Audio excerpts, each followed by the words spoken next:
Hello అన్న, hello. ఏం చేస్తుంటారు? వ్యవసాయం పని అండి. ప్రజెంట్ ఆంధ్రాలో జగన్ గారి పాలన ఎలా ఉంది? జగన్ పాలన బాగానే ఉందండి. అంటే ఏ విధంగా బాగుంది? అతను అతను చెప్పిన వాగ్దానాలన్నీ సక్రమంగా జరుగుతున్నాయండి, వాలంటీర్లతో సహా. అంటే వాగ్దానాలు అంటే ఏమి ఇచ్చారు, ఏం జరుగుతున్నాయి? ఈ బడి పిల్లలకి మామూలు అమ్మఒడి డబ్బులు, వృద్ధులకి పెన్షన్ డబ్బులు, ఈ 45 సంవత్సరాలు దాటిన వాళ్ళకి 18,000 డబ్బులు. ఖచ్చితానికి అతను చేసిన వాగ్దానాలు మొత్తంగా బాగానే అమర్చారు. మరి అటు ప్రతిపక్షం అంటున్నారు ఏమీ చేయట్లేదు అంటున్నారు జగన్మోహన్ రెడ్డి. ఎవరో ఏదో అనుకుంటారండి. కళ్ళారా చూస్తున్నాను కదా, ఎత్తి దెక్క చూస్తున్నారు కదా. మరి అలాగే నెక్స్ట్ ఆంధ్రాలో ఎలక్షన్ జరుగుతున్నాయి.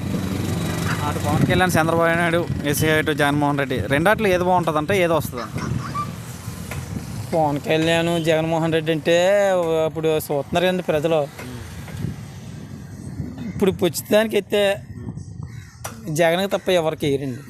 ఇంకా అదంతా సొల్లు కబుర్లు ఇవన్నీ. ఇంకా మీరు ఒకటి చూసారు, ఈ మధ్య కాంగ్రెస్లోకి శర్మిల గారు వెళ్ళారు. ఆమె కూడా జగన్మోహన్ రెడ్డి అని ఏకవచనంతో ఏదేదో మాట్లాడుతుంది. ఎలా ఉంటుంది అంటారు? మరి అంతవరకు మాకు ఏం తెలుస్తుందండి.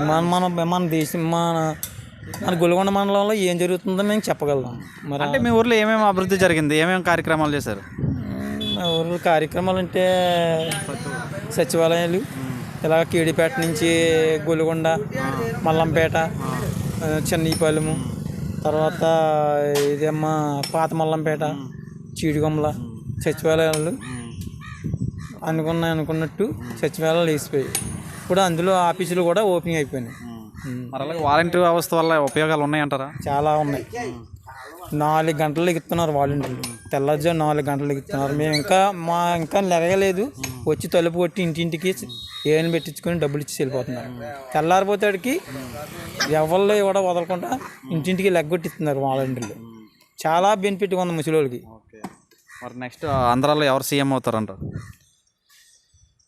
ఆంధ్రాలో సీఎం అవుతున్నారంటే మనకి ప్రస్తుతానికి ఉద్యోగస్తులు తప్ప భేదా సాదాక మాత్రం జగనే ముఖ్యమంత్రి.